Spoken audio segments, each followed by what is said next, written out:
RECON 21 is entirely about opening minds and moving forward from the unusual and challenging year that we have all had to face together. Last year, we focused RECON on adaptation and working with the new normal that was forced on everybody. This year, we are focusing on moving forward, figuring out where all of this is going. And just like last year, when we sat down to program RECON, we asked ourselves the same question: what is an escape room? And what will they be in the future? And our answer this year was actually pretty different than the answer we had last year. But first, I'm going to take you back to 2014 when we started building a directory of all the escape rooms in the United States. Our process actually hasn't evolved too much since those days, where we would email a company whenever we added them to the map. And I would send an email that says something like, "We've added you to our map of US escape rooms." And then occasionally someone would write back, as Marty Parker from Trapped in a Room with a Zombie wrote back to us. And for any of you who were playing escape rooms in the United States back in 2014, you probably recognize this escape room, which was in many different cities all over the country. Anyway, Marty said, "We're not an escape room. We label what we do as interactive theater." And I hope he doesn't mind that we're picking on him today, but I wrote back, "Oh no, I'm sorry if we've confused you with a different type of experience. We'll take you off the map, no problem." To which Marty said, "Oh no, there is a key hidden in the room and there are puzzles to solve. We took the concepts of room escapes and combined it with." And that is the type of conversation that we had so many times when we added new companies to our escape room map, and that we continue to have today as we add new companies, as we go review rooms and we say, "Hey, we're room escape artists," and they say, "We're not a room escape." But the thing is, they always are. One of the questions that we want to consider with you is, what isn't an escape room? Over the years, we've often asked ourselves, are some of the games we're playing escape rooms? Are they not? Sometimes people in the community suggest it. Sometimes this suggestion is negative, implying that the game is less than an escape room, or adoring, suggesting it's more.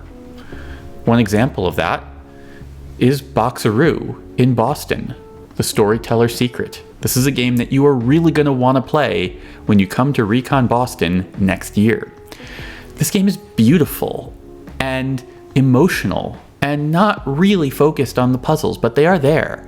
The tech is great. It just feels great to be in there. And recently someone suggested it wasn't an escape room. Is it? I don't know. What about the Edison Room from Palace Games in San Francisco? This room is huge, and when we took a group here on a tour, someone said to us, "I think this feels more like a video game than an escape room." And it does have so many interactions that are reminiscent of video games, except you're physically there doing them. How about Strange Bird Immersive? We bring them up a lot. Haley and Cameron spoke at last year's RECON.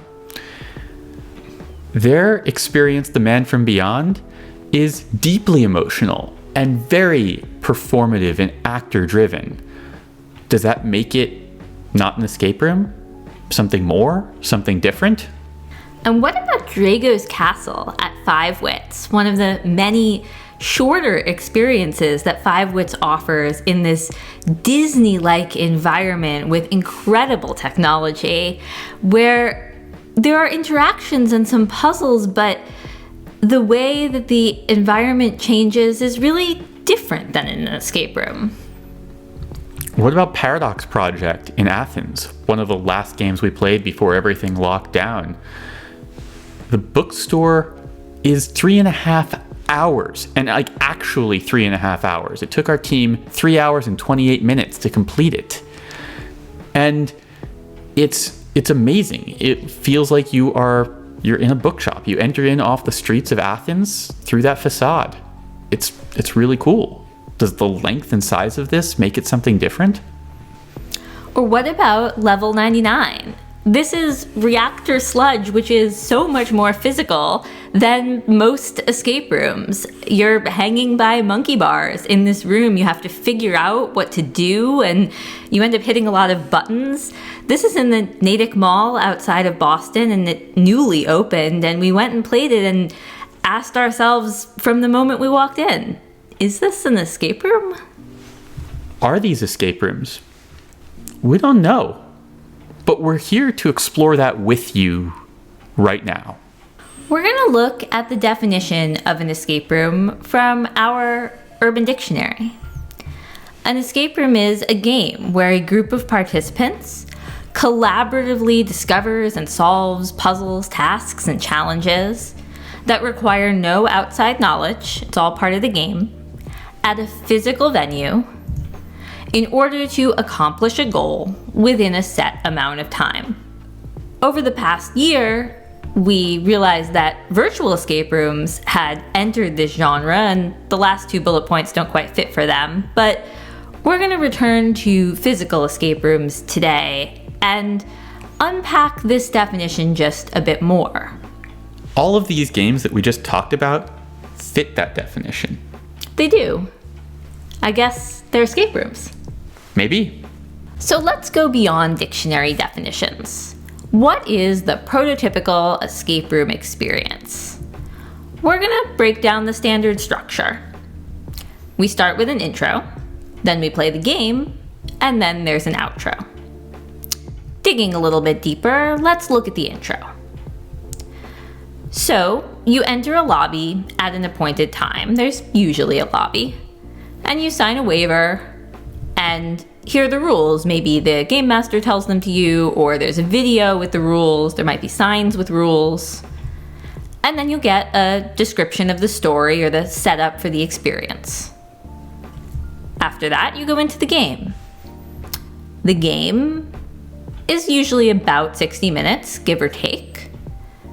It's in a themed environment, and that theme is usually rooted in popular movies, books, and TV. You complete an assortment of puzzles, tasks, and challenges, and you typically do this using your mind. They're mental challenges. And hints are delivered frequently over a television screen. It could be walkie-talkies, or there's some form of hint system. And it's all loosely tied together by a light story or a goal that you're trying to accomplish. And that's the game. And then there's the outro. Win or lose, the door pops open, and then the game master usually asks you, did you have a good time? And this is a side note for the players out there. This is not an opportunity to tell them every little thing you thought was good or bad about the room. That's not really what they're asking. This is more like when someone says to you, hi, how are you? And what they really meant was hi, and not, do tell me every little thing that has happened to you today and how you feel about it. So you don't tell them everything. And then they take your photo in front of a wall-sized logo. You might be holding signs for this picture. And then many companies will offer you a discount to come back and book another room or buy merch. And then they'll send you on your way. And that's your full experience from start to finish. This structure is fine. Really. No tricks here. Except for the wall-size logos. The wall-size logos have to go. But this structure really does work. It's proven.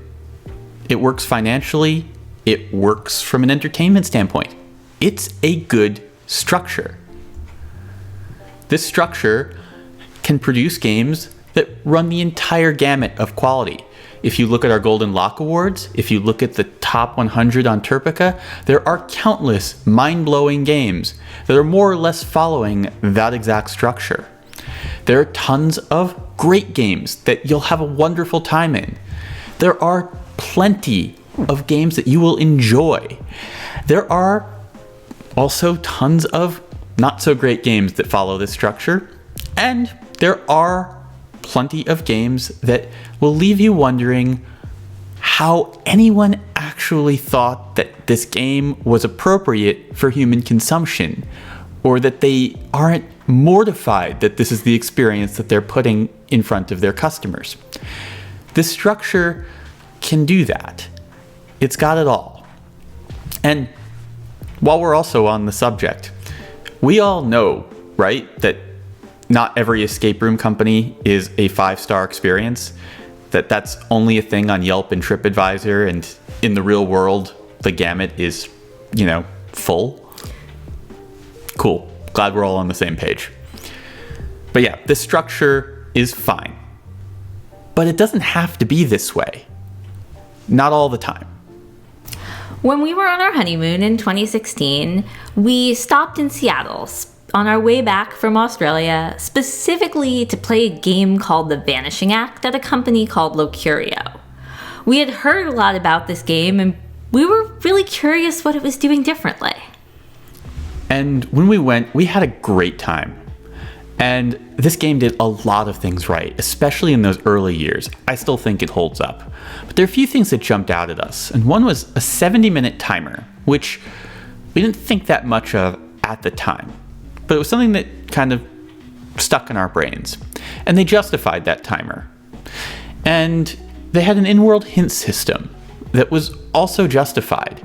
And they did a lot of work to justify the world. But that 70-minute timer kind of kept nagging at me, because over the years we kept noticing that there were there weren't that many 70-minute games, but a lot of the ones that we played tended to be way better than the norm. Not all. We definitely encountered some cynical games where the creator didn't really do anything intentional with it. They were just trying to market that their games were a little longer than their competitors. That's a thing. And people who didn't want to edit. Yeah, that's a thing. But those were kind of outliers here. In general, when we heard a game was 70 minutes, we got excited, like, oh, this is going to be good. We didn't know why. And then over time, we started to come to the conclusion that it might be that these creators are deliberately deviating from the standard structure, from that 60-minute assumed time frame. And that was a signal that this was a game made by somebody who was willing to take that structure and deviate from it where it made sense for the experience that they wanted to present. Now, I am not telling you that you all need to go off and make 70-minute games. That is not my message. And so please don't, a year from now, tell me that everyone has gone and shifted to 70-minute games because Lisa and David said to. That's not what we're saying. But what we are saying is that you should question the standard structure and deviate from it where it makes sense for the experience that you want to present to your players. And those deviations could be for your business model, for your game structure, for the story you want to tell. Whatever it is, pick your moments. Design thoughtfully. And the good news for you all is that that's what RECON is all about this year. Designing thoughtfully. And so we're going to go and take you through a couple of talks that are coming up over the next 2 days that are really focused on deviating from that standard structure. These are not all of the wonderful talks we have, and there are plenty of fantastic ones that we're not talking about right now. But these ones are really focused on moving away from the assumed escape room structure. The first one that I want to talk about is our next talk, Innovating with Structure and Maximizing Fun, by Tasha from Project Avatar. If you didn't get a chance to play Project Avatar over the last year and a half, it's one of the craziest virtual escape experiences that has emerged. It's outrageous. And Tasha's talk is as informative as it is nuts. And the behind the scenes that you get in the second half of Project Avatar is really something. I can't wait for you to see it. Another talk is actually from the aforementioned Locurio. Summer, the owner of that company, and also from Rita Orlov of Post Curious, and they're going to talk about hinting and how to do hinting in a way that is justified and is so much more than a TV screen in a room. They are some of the best in the business at hinting. I had the chance to sit down and interview Jason from Fuzzy Logic and Saskia and Sarah from 66 Minuten on game mastering. These three do a magnificent job of game mastering for their players, both in physical rooms and in virtual rooms. They do so much to imbue life into these experiences, and they do it in very different ways. And the conversation that we got to have together was wonderful and heartwarming.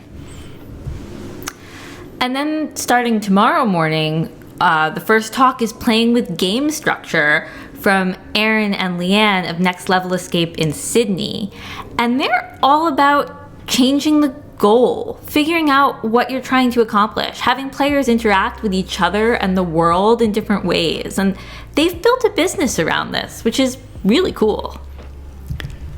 Then we have Yan from Archimedes Inspiration taking us on a tour of the Chinese escape room scene, which is massive and vibrant and producing experiences that are truly unlike anything that we have in the West. I think there's a lot to be inspired by and surprised by. And for those with pro tickets, there are workshops where you really get to do this in small groups, led by some of our favorite speakers from last year. And this is going to be all about thinking outside the box. We're really excited for the workshops, and I do believe there are a few more spots left if you aren't a pro ticket holder yet.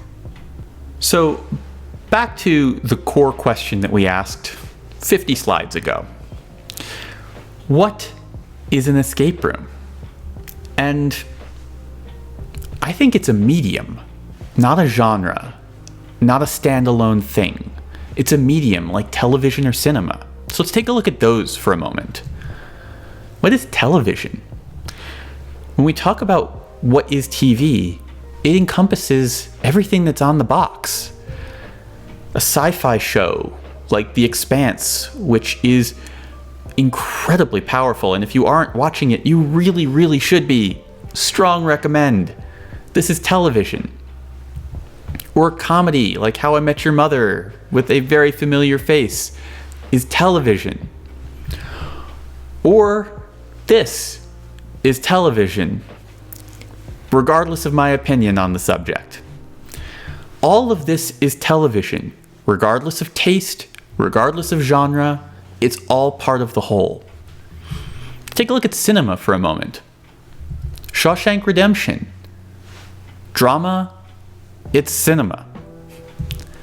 Elf, it's a comedy, and it is cinema.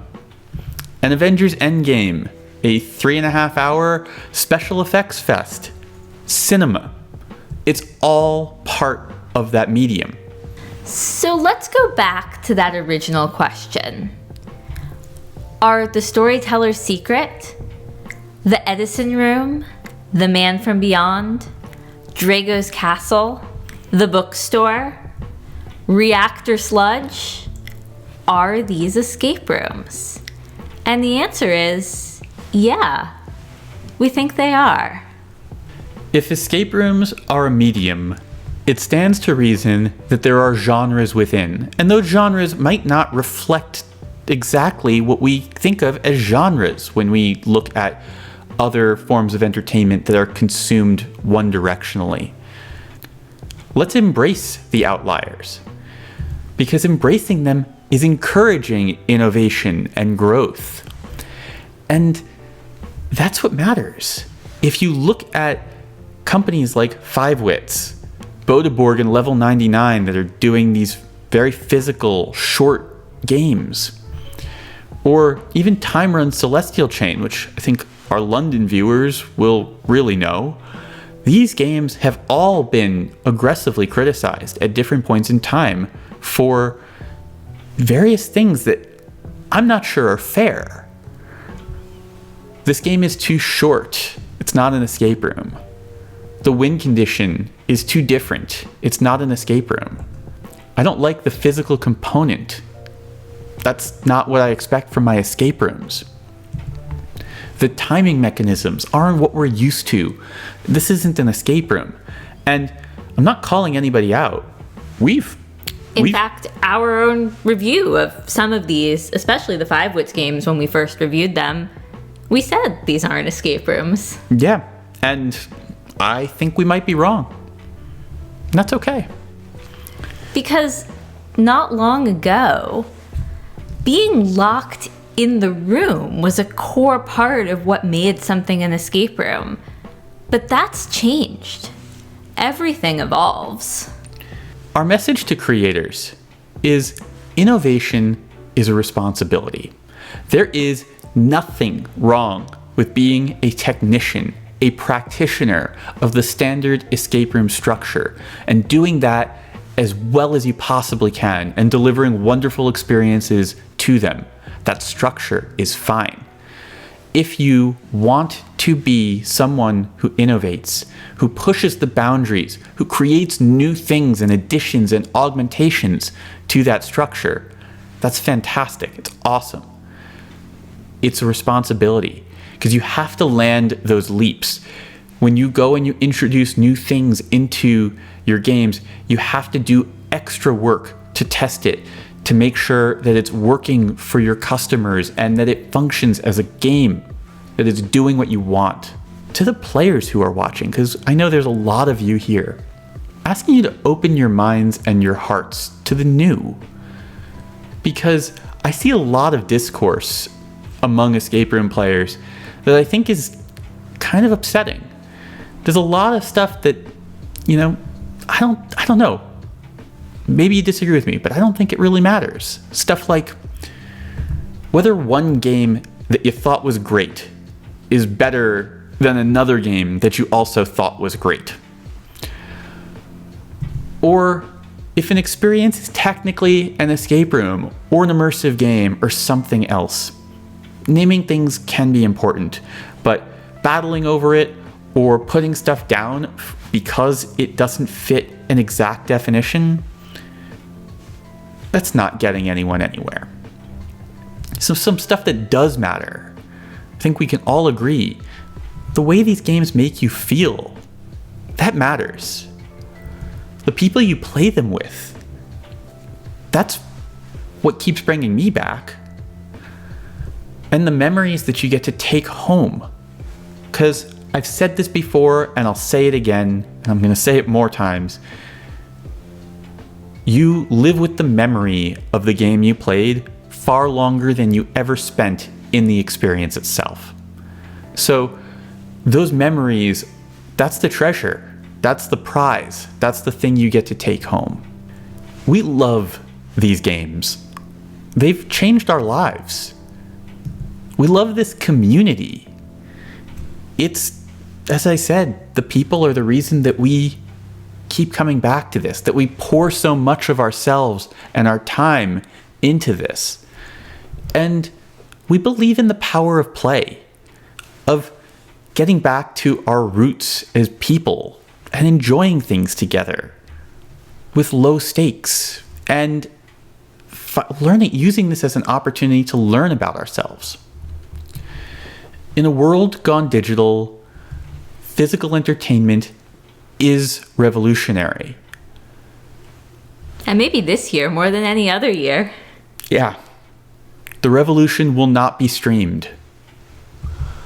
As you enter RECON, think about these things. The escape room world is broad. And the core structure of the escape room, it works. That's why we're all here. Deliberately deviating breeds evolution. And that's what we're going to explore for these 2 days. Escape rooms are a medium. Let's embrace it. That means embracing the diversity. Let's move forward together and find out where escape rooms will go. RECON is all about knowledge, connection, and immersion. If you're here because you're curious, because you want to learn, because you want to explore what this world has to offer in escape rooms and immersive gaming, you're in the right place. If you want to connect with people that you've never met from all around the world who are all part of this community, you're in the right place. If you want to spend time with old friends and people you've enjoyed from the escape room world, you're in the right place. They're here. And if you want to immerse yourself in this community or in all of the games that we have to offer, that's what RECON's all about. If any of that is speaking to you, from the bottom of our hearts, welcome home.